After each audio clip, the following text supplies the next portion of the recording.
Borders are closing up, yet the war on drugs continue. Long Island, New York, Kevin Brown found with enough fentanyl to kill 65,000 people. When are we going to stop allowing fentanyl to get into this country? And what is going on with the war on drugs right now in New York? We have to put a stop to this right now, and we have to be able to track what's going on in the country, and especially in my home state of New York. Not only is he a massive drug dealer, but he's also a dog fighter. Alleged drug dealer.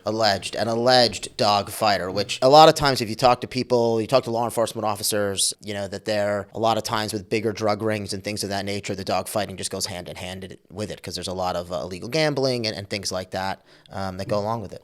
Yeah, I actually wonder if the dog fighting was how he was caught, because it's kind of hard to hide dog fighting in Long Island, New York.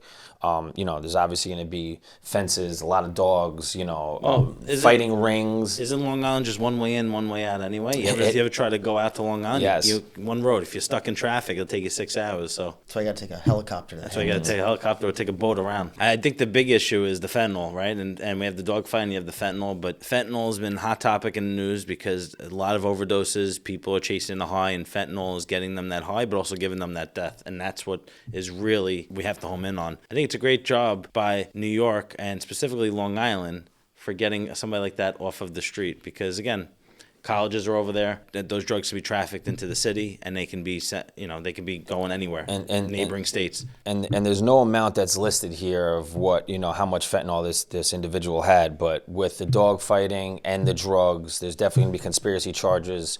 There's definitely gonna be a long line of people that are connected here. How far up the chain do these drug dealers go?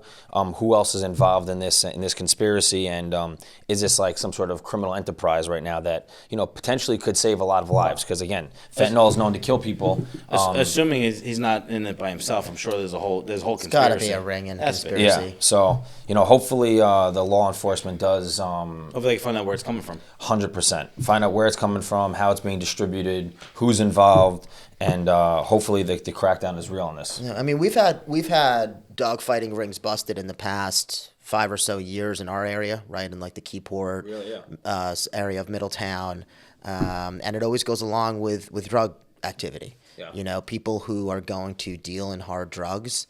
They use the dog fighting as just another source of income, and if you've ever seen the repercussions from the dog fighting, I mean, it's gruesome, it's awful, it's terrible, and frankly, some of the drugs that they use on the dogs get them hyped up to get them fight, either right? hyped up for the fight or to try to calm them down, to treat certain ailments that they get, bites and whatnot. It's just it's a really gruesome, awful thing, and it leads just to more stray dogs and more, maybe public injury from a dog who is a bait dog, and now they're just let loose, because they don't want them anymore. It's not like when they're done with their dogs, they treat them humanely and dispose of them and bury them properly. No, they just let them go.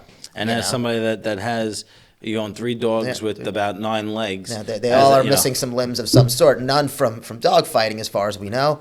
But one of them's a pit bull. I mean, there's no mistaking my oldest dog for a pit bull. He is a pit bull, and he's sweet and loving and nervous, and he's a true pit bull.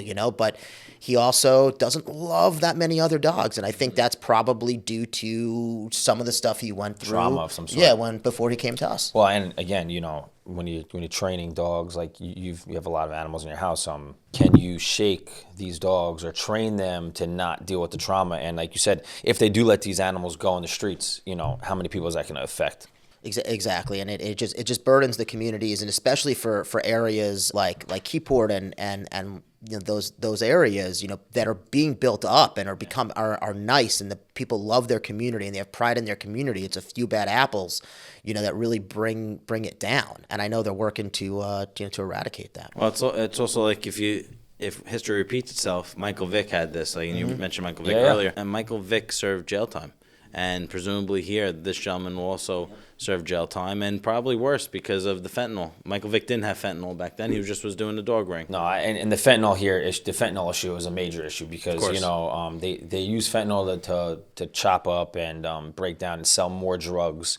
And again, once too much fentanyl gets into anything, that's how people die. And I know there's a lot of drug testing out there, It's so all chemicals. They're trying to keep things safe. People that do use drugs, there is test kits that could protect Yep. them, but again, be careful. The fact you have to use a test kit, you should really think about taking Yeah, any be, drug. be careful about drugs. Listen, fentanyl is used legally for certain things. Obviously, I'm sure that this person didn't get this legally unless he robbed some sort of. Maybe he started off by smoking marijuana, the gateway drug. Stick Anyway. to cannabis. Anyway, yeah. Long Island drug dealer, dog fighting. Follow along, and we'll provide you some updates of what's going on.